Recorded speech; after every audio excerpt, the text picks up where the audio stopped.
Hi, Jim here at OCRV Center in Yorba Linda, California. And we got today our modified Sprinter van getting ready to go back together. We had the suspension and engine out of the vehicle in order to do a correct frame repair on it. As you'll see up here in the front with the engine out, we noticed that it had a big buckle in the rail. Had we not pulled the engine, we never would have found that buckle.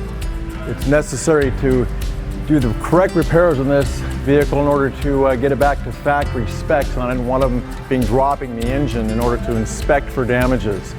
Being a safari vehicle, it's got the four-wheel drive system in it. We had to pull the rear suspension, exhaust, engine, drivetrain, everything had to come out. We put it on the select bench, which we had videos of that earlier. This stage is the reassembly stage. Get the engine back in it, all the fluids back in it, get everything tested, and then we'll get it to the paint shop to be the next department this will be going to.